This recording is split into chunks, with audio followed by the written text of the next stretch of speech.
तो चलिए आज हम क्लास 8 के ज्योग्राफी पर बात करेंगे और यह है क्या इकाई 1 चैप्टर का नाम है भूमि, मृदा और जल संसाधन ना। तो भूमि, हम सभी भूमि पर रहते हैं। हम लोगों का जीवन भूमि पर संभव है। मृदा, मृदा मतलब मिट्टी। इस भूमि पर चारों साइड में क्या फैला हुआ है? मिट्टी फैली हुई है और इस मिट्टी पर ही हम लोग कई प्रकार के फसल उपजाते हैं और ये फसल को फिर हम लोग क्या करते हैं? भोजन के रूप में ग्रहण करते हैं। क्या चलिए ठीक है। और फिर क्या पढ़ेंगे इसके बाद? जल संसाधन। क्या पढ़ेंगे? जल संसाधन पढ़ेंगे। और जल संसाधन जो है, ठीक है, ये जल कहाँ से आते हैं? भूमि के अंदर से। बहुत सुंदर बच्चे, आप लोगों को ये सब पता है और बहुत विश्वास है कि आप लोग अच्छे से पढ़ते हैं। तो चलिए अब हम लोग पहला पॉइंट पर बात करते हैं। किस पर? भूमि पर। किस पर बात करते हैं? भूमि पर। और भूमि में देखिए लिखा है कि मधु और रवि को दादाजी के साथ खेत घूमने में बहुत मजा आ रहा था। क्या आप लोगों को आता है? खूब आता है। हमको भी बहुत आता है, क्योंकि जब हम बचपन में जाते थे ना अपने मम्मी के साथ, दादाजी के साथ, दादी जी के साथ, तो दूसरे का तोड़ लेते थे। क्या? हाँ, जैसे मटर तोड़ लेते थे, चना का झाड़ उखाड़ लेते थे, दूसरे का खीरा तोड़ के भाग जाते थे, गाजर उखाड़ के भाग जाते थे ना। क्या आप लोग भी ऐसा करते हो? Very good. क्या ऐसा करते हैं हम लोग में? चलो ठीक है। अब उसके बाद देखिए कह रहा है चारों ओर धान के पौधे लहरा रहे थे। उस समय, जिस समय की धान की खेती लगा हुआ था, उस समय मधु और रवि गए थे दादाजी के साथ घूमने के लिए ना।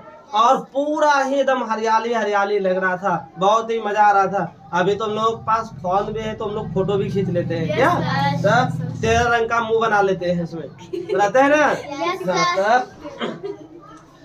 कहता है हरियाली ही हरियाली नजर आ रही थी और तभी मधु दादाजी से पूछ बैठी कि क्या सभी जगह भूमि ऐसी ही है या भूमि ऐसा नहीं ऐसा नहीं होता तो उसने पूछ लेता है। मधु ने पूछती है दादाजी से, क्या दादाजी सब जगह एक ही तरह दिखते हैं? कोई रुकिए मेरा वीडियो।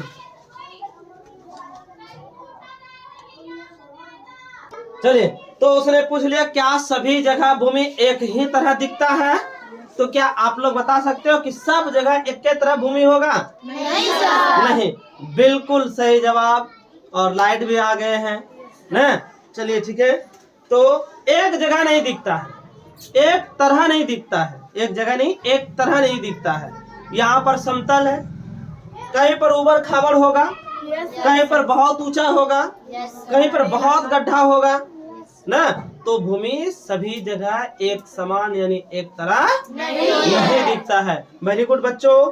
अब हम लोग आगे पढ़ते हैं। कहता है दादा जी ने कहा कि भूमि एक महत्वपूर्ण प्राकृतिक संसाधन। हाँ, भूमि जो है बहुत ही महत्वपूर्ण प्राकृतिक संसाधन है। यानी कि अगर ये भूमि ना होता तो क्या हम लोगों का जीवन संभव था? बिल्कुल ही संभव नहीं था। और आज इन्हीं भूमि के वजह से हम सभी का यह जीवन संभव है ना। और ये कैसा संसाधन है? प्राकृतिक संसाधन है। कैसा संसाधन है? प्राकृतिक संसाधन है। ठीक है। और उसके बाद कहता है कि महत्वपूर्ण प्राकृतिक संसाधन है, मानव इस पर निवास करता है, अपनी आवश्यकता की अधिकतर वस्तुएं भी ना वह इसी से प्राप्त करता है। और पृथ्वी के कुल क्षेत्रफल के 29% भाग पर भूमि यानी कि स्थल का विस्तार है। और यह पहाड़ी, पठारी, मैदान और दलदली, मरुस्थलीय और हिमाच्छादित और क्या है, वनाच्छादित रूपों से पाई जाती है। और मधु ने यह टोकते हुए कहा कि दादाजी तब तो भूमि के न विरुद्ध जो है विविध रूप देखने को मिलते होंगे। क्या इसलिए कहता है कि हम लोग को जो यह भूमि मिला है, जो स्थल मिला है, यह एक क्या है? प्राकृतिक संसाधन है। क्या है? प्राकृतिक संसाधन है। आप लोग भी बोलिए, बोलते नहीं हो। क्या ऐसा इमोशन नहीं करना है ना, ऐसा ना लगे कि वीडियो बन रहा है क्या होगा है। आप लोग भी बोलिए, ठीक है। तो भूमि क्या है? और क्या भूमि नहीं रहता तुम लोगों का जीवन संभव हो पाता? बिल्कुल नहीं हो पाता। तो अब हम बताते हैं आपको भूमि का कुछ गुण। इस भूमि या जो भूमि मिला है हम लोगों को एक प्राकृतिक संसाधन के रूप में, यही भूमि पर हम लोग निवास करते हैं। क्या करते हैं? निवास समझते हो? निवास का मतलब बताइए। जहाँ पर हम लोग, बहुत सुंदर। ये निवास का मतलब है, कोई बच्चे हैं इनमें से जो खड़े होकर के बता सकते हैं कि भूमि पर रहने के अलावा और हम लोग क्या क्या करते हैं, आकर के यहाँ बता सकते हैं मेरे पास? कोई आइए, कोई भी आ सकते हैं। बताइए आप क्या क्या कर सकते हैं इस भूमि पर? भूमि पर रहते हैं और साग सब्जी अनाज सब उपजाते हैं, कुछ खाते हैं और कुछ बाजार में बेचते हैं। क्या सही है? यस। बहुत सुंदर, ताली बजाइए आप लोग। बहुत सुंदर। और कोई बता सकते हैं कि इनके अलावा और भूमि पर कुछ कार्य करते हैं आप लोग? अगर कोई है तो आइए, कोई आइए। इनके अलावा यानी कि इस लड़का ने बताया कि इस भूमि पर हम लोग फसल उपजाते हैं, जैसे धान, मक्का, गेहूं, साग सब्जियां इत्यादि उपजाते हैं और उन्हें फिर हम लोग ग्रहण करते हैं ना। तो ये तो बहुत सुंदर बात बताया। इनके अलावा और कोई बच्चे हैं जो कि बता सकते हैं कि भूमि पर क्या करते हैं? हाँ, चलो आराधना आ जाओ। इनके अलावा बता सकते हो क्या करते हैं आप? साग सब्जी उपजाते आइए हैं, इधर, गाय भैंस। आइए इधर और बोलिए, इस भूमि पर आप क्या क्या करते हैं? साग सब्जी उपजाते हैं, गाय भैंस रहता है भूमि पर, और इत्यादि घर मकान सब। हाँ, घर मकान भी आप बनाते हैं। बहुत सुंदर। चलिए, बहुत अच्छी बात बताया इसने। अब हम आपको बताते हैं। देखिए, हम लोग इसी भूमि पर ना खेती बाड़ी करते हैं, यानी कि खेती के अंतर्गत जितना भी काम होता है सब करते हैं, ठीक है। दूसरा, इनके अलावा भी कई पेड़ पौधे भी यहाँ पर हैं। इनके अलावा भी हम लोग घर मकान यहाँ बनाते हैं। कई बड़े बड़े कल कारखाने भी इसी भूमि पर हैं। क्या बोले? इस पर यहाँ पर बड़े बड़े नदियाँ, झील, झरना भी है, बड़े बड़े पहाड़ पर्वत भी है। और इसी भूमि पर ना जीवन का जितना भी बहुमूल्य वस्तुएं हैं इसी भूमि से हमको प्राप्त होती है।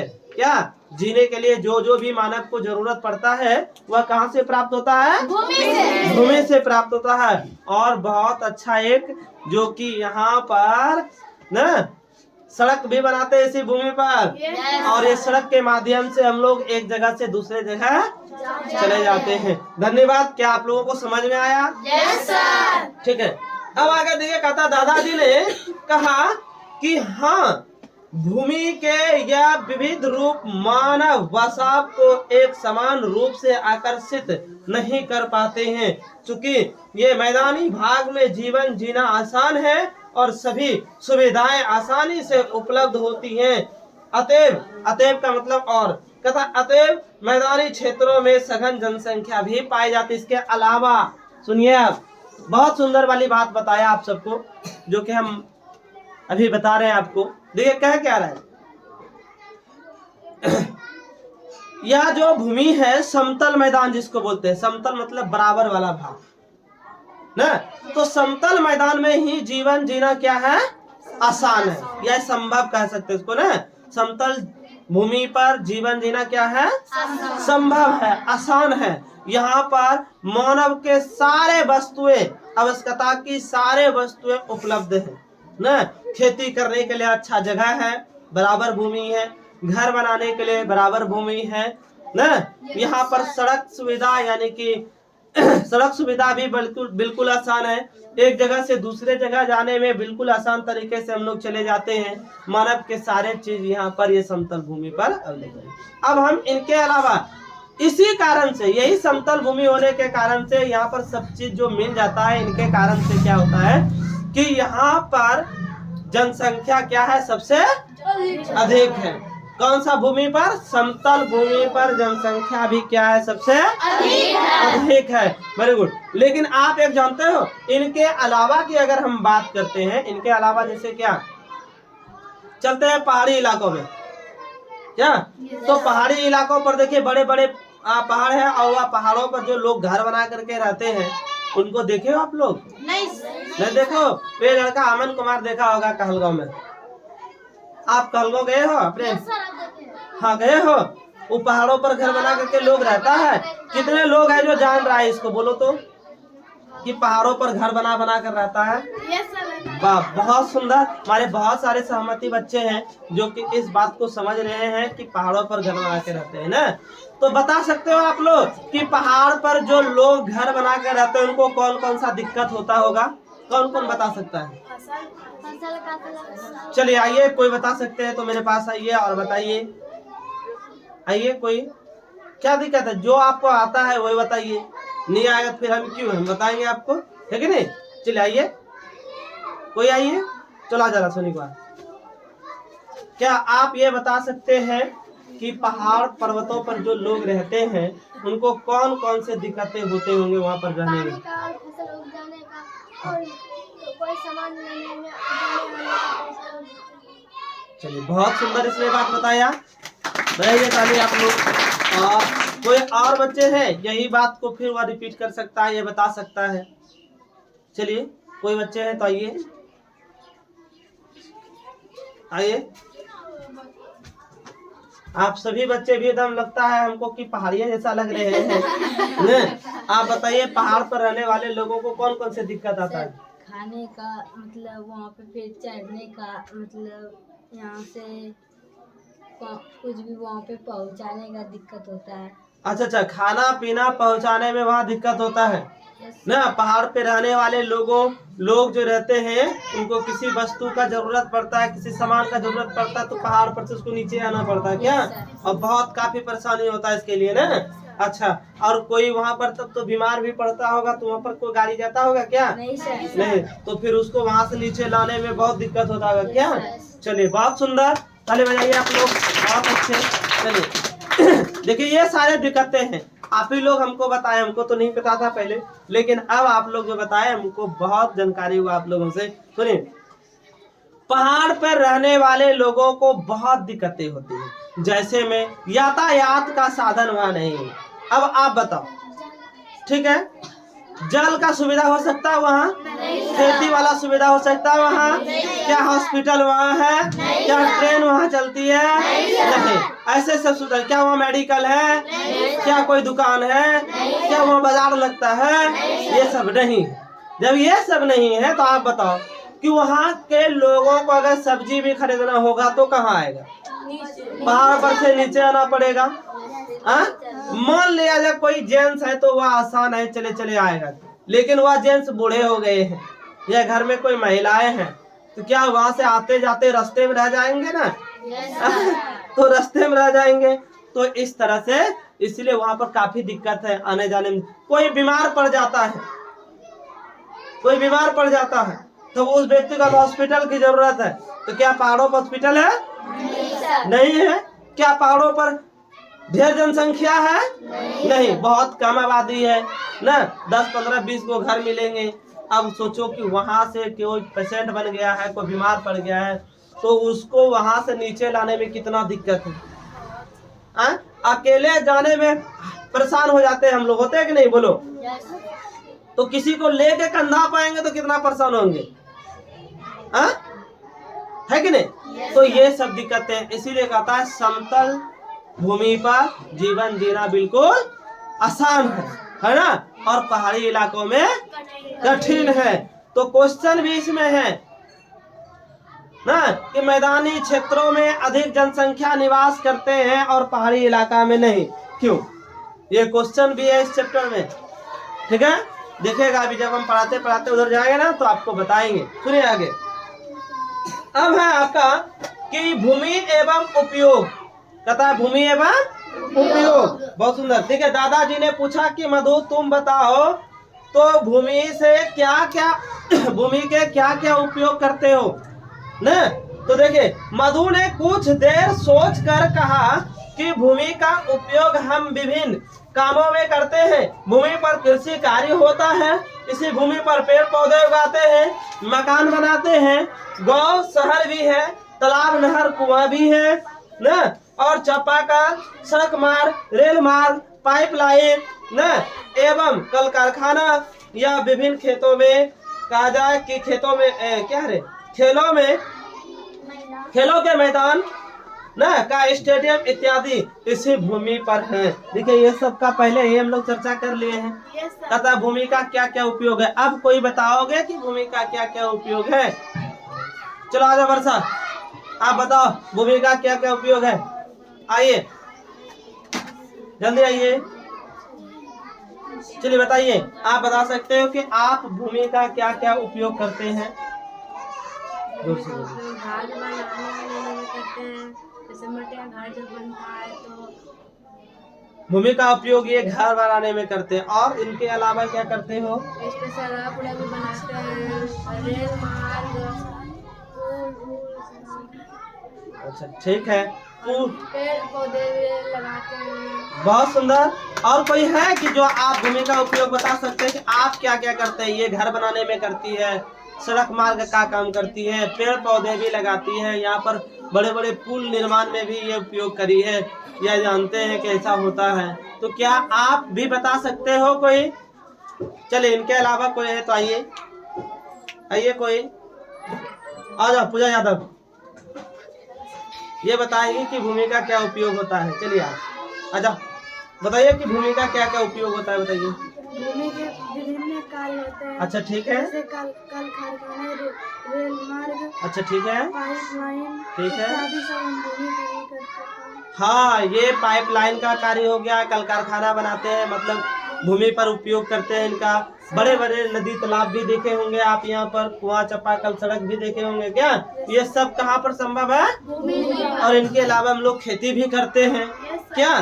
चलिए वेरी गुड, चलिए बैठिए।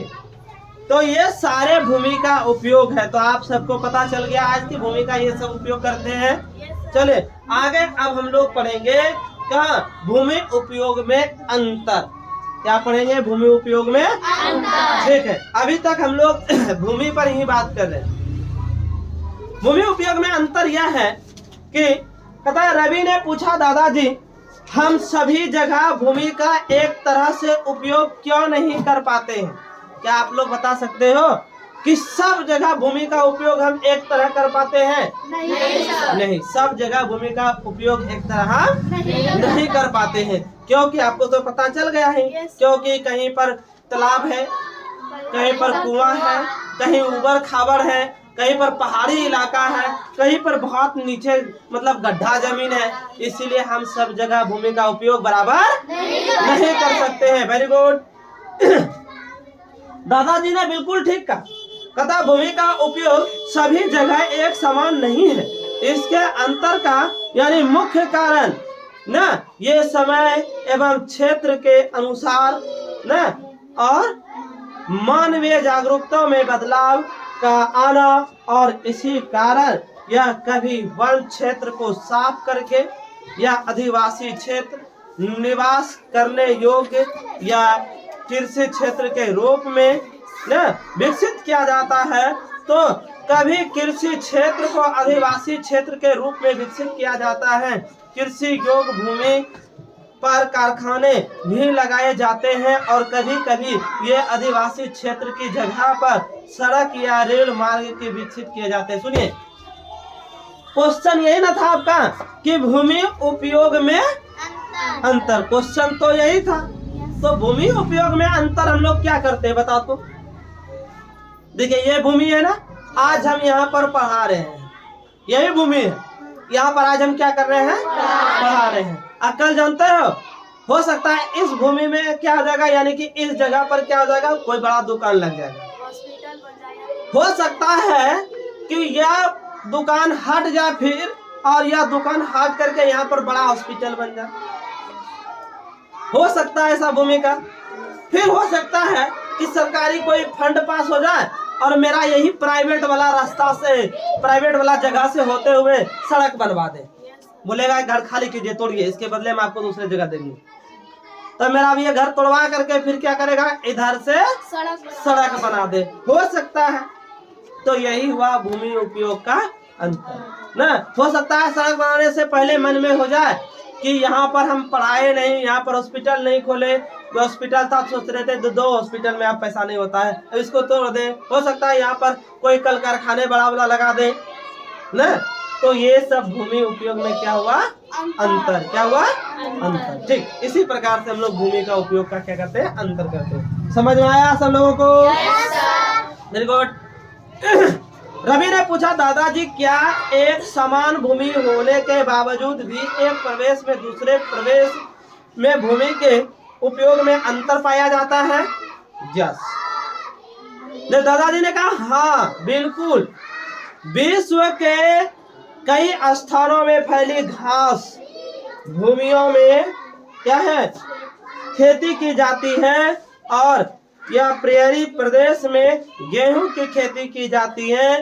तो यह क्या है, भूमध्य सागरीय प्रदेश की भूमि पर क्या है, रसदार फसलों की खेती की जाती है। और इस तरह यह मैदानी भागों में कृषि कार्य की अधिकता देखी जाती है। तो पठारी भागों में भूमि जो कृषि कार्य के लिए उतनी अनुकूल नहीं है, और यहाँ कृषि कार्य में या अतिरिक्त उद्योगों की स्थापना को यह प्रमुखता दी जाती है। अब सुनिए, इसमें कह रहा है कि भूमि का जो है कहीं कहीं प्रयोग देखिए, सब जगह समान फसल भी नहीं उगा सकते हैं ना, क्योंकि उनके लिए मौसम चाहिए, उनके लिए मिट्टी चाहिए ना।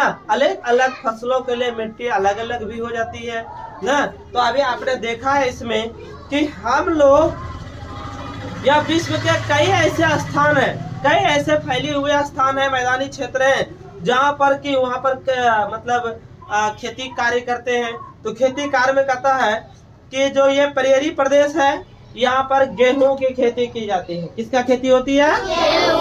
गेहूं की खेती होती है। और जो भूमध्य सागर है, ये भूमध्य सागर के अंतर्गत में क्या उगाया जाता है? रसदार फल। रसदार फल यानी कि जिसमें ज्यादा फल की खेती, सीधा बोलिए ना, फल की खेती उधर की जाती है। और इसी तरह से कई मैदानी भागों में कृषि का भी कार्य होती है और अपने चारों साइड फैली हुई है। इस तरह से मैदानी भागों ना। अब हम लोग पढ़ेंगे भूमि उपयोग को प्रभावित करने वाले कारक। भूमि उपयोग को प्रभावित करने वाले कारक। देखिए, रवि ने पूछा दादाजी भूमि का उपयोग किन किन कारकों से प्रभावित होता है? बहुत सुंदर क्वेश्चन किया ना। क्या पूछा क्वेश्चन? भूमि उपयोग ना, भूमि का उपयोग किन किन कारकों से प्रभावित की जाती है? तो देखिए बताया इसने, भूमि का उपयोग जो है वह दो प्रमुख कारकों द्वारा प्रभावित की जाती है। एक प्राकृतिक कारक और दूसरा मानवीय कारक। तो बता सकते हो आप लोग कि भूमि उपयोग का जो उपयोग है, इनको जो प्रभावित करते हैं वह कितने कारकों में बांटा गया है? कितने कारकों में? कौन कौन सा? प्राकृतिक कारक और मानवीय कारक। तो प्राकृतिक कारक और मानवीय कारक आपने देखा। तो अब हम इसमें से पहला कारक है आपका प्राकृतिक कारक। तो प्राकृतिक कारक के विषय में हम लोग डिस्कस करते हैं। तो देखिए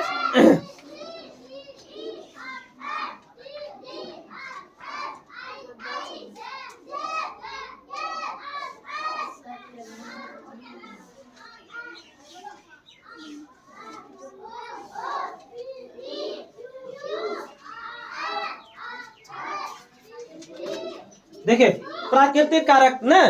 तो प्राकृतिक कारक में हम लोग अब पढ़ेंगे। कहा इसमें कि रवि बोलता है प्राकृतिक कारक का क्या मतलब है? कोई बता सकते हो कि प्राकृतिक कारक का क्या मतलब है? कोई है जो बता सकते हो कि प्राकृतिक कारक के रूप में क्या क्या प्रयोग करते हैं हम लोग, क्या क्या उपयोग करते हैं? आइए आइए नूतन कुमारी देखिएगा। अभी नूतन कुमारी आपको ये प्राकृतिक कारकों का नाम बताया कि किया प्राकृतिक कारक के रूप में क्या क्या प्रयोग करती है। मिट्टी, पत्थर और पेड़ पौधे, जल, सूर्य प्रकाश न, वायु, बोले ये सब हम लोग क्या करते हैं? प्राकृतिक संसाधनों के रूप में उपयोग करते हैं। धन्यवाद। चलिए देखिए अभी कि प्राकृतिक कारकों में ये मिट्टी का प्रयोग किया, पत्थरों का प्रयोग किया, पेड़ पौधों का प्रयोग किया, न जल का प्रयोग किया, वायु का प्रयोग किया। ये सभी क्या कारक है? प्राकृतिक कारक है। ये सब प्राकृतिक द्वारा दी गई एक महत्वपूर्ण कारक है न। और ये प्राकृतिक का जो महत्वपूर्ण कारक अगर नहीं होता तो क्या हम लोगों का जीवन संभव था? क्या पेड़ नहीं होता तो हम लोग जी सकते? नहीं। क्या जल नहीं होता तो हम लोग जी सकते? नहीं। क्या हवा नहीं होता तो हम लोग जी सकते? नहीं। क्या सूर्य प्रकाश नहीं होता तो हम लोग जी सकते? न। चलिए, तब आप लोगों को अच्छे अच्छे बात समझ में आ रहे हैं। ये सारे प्राकृतिक कारक है। दादाजी ने कहा कि स्थल रूप में भिन्नता, मृदा की विशेषता, खनिजों की उपस्थिति, जलवायु एवं जल संबंधित विशेषताएं इत्यादि जैसे ये सारे प्राकृतिक कारक है। और इसी प्राकृतिक कारक में हम लोग भूमि के उपयोग में परिवर्तन ला लेते हैं। और ये कठोर भूमि के कारण पठारी क्षेत्रों में कारखाने प्रमुखता से लगाए जाते हैं, और जबकि मैदानी भूमि में फसलों की खेती की जाती है। और पठारी क्षेत्रों में न जहाँ खनिज पाई जाती है वहाँ खनन कार्य किए जाते हैं। और ये मानसूनी जलवायु क्षेत्रों में धान की खेती की जाती है, तो शीतोष्ण जलवायु क्षेत्रों में गेहूं की खेती की जाती है। सुनिए, यहाँ पर कई प्रकार के जलवायु भी है, और ये सारे चीजों को हम एक क्या करते हैं? फसलों के रूप में प्रयोग कर लेते हैं। जैसे में प्राकृतिक संसाधनों के रूप में न, प्राकृतिक संसाधनों के रूप में हम लोग काम करते हैं। अब आप देखें कि कई मौसम भी है, इसी भूमि पर हम लोग कई प्रकार के फसल लगा लेते हैं, कई प्रकार के सड़क मार्ग, रेल मार्ग जैसे सुविधाएं उपलब्ध करवा लेते हैं। इसी भूमि पर हम लोग घर मकान भी बनाते हैं, और इसी भूमि पर हम लोग घर मकान के अलावे और सब कोई कार्य है जो करते हैं। बड़े बड़े कल कारखानों का प्रयोग करते हैं, कल कारखाना भी हम लोग इसी भूमि पर लगाते हैं न। और फिर देखा मानसून जैसे इसमें बता, कई पठारी क्षेत्रों में हम लोग खेतों के कार्य करते हैं। और कहाँ पर? मैदानी क्षेत्रों में, बल्कि पठारी क्षेत्रों में नहीं। पठारी क्षेत्रों से हम लोग क्या निकालते हैं आपको पता है? खनिज पदार्थ। खनिज पदार्थ में जैसे बताइए, लोहा, सोना, चांदी, तेल, यानी ना तेल, पेट्रोलियम जिसको कह सकते हैं हम लोग, गैस, कोयला न, ये सब कौन सा क्षेत्रों से निकलता है? पठारी क्षेत्रों से। कौन सा क्षेत्रों से? और मैदानी क्षेत्रों में तो हम लोग खेती करते हैं। चलिए, वेरी गुड। और अब देखिए कि हम लोग नेक्स्ट क्लास में पढ़ेंगे क्या? भूमि उपयोग प्रारूप। क्या पढ़ेंगे? भूमि उपयोग प्रारूप। तो धन्यवाद बच्चों, आप लोगों को ये समझ में आया? अभी जितना हम लोग पढ़े हैं ये आप लोगों को समझ में आया? Yes sir. क्या बहुत ज्यादा समझ में आया? Yes sir. धन्यवाद। तो अगले क्लास में हम लोग क्या पढ़ेंगे? भूमि उपयोग प्रारूप। क्या पढ़ेंगे? भूमि उपयोग प्रारूप। ये अगले क्लास में पढ़ेंगे, ठीक है। आज का क्लास यहीं तक। नेक्स्ट क्लास में हम लोग इनसे आगे जानने का प्रयास करेंगे, और आप लोग घर में भी मेहनत कीजिए, ठीक ना। क्योंकि बिना मेहनत का कुछ नहीं होता। आप लोगों को पता है ना कि बिना संघर्ष के कोई महान नहीं होता ना। बिना संघर्ष के कोई महान नहीं होता। और जब तक हथौड़े की चोट पत्थर पर नहीं लगता, पत्थर भी भगवान नहीं होता। ठीक है, चलिए धन्यवाद। मिलते हैं नेक्स्ट क्लास में।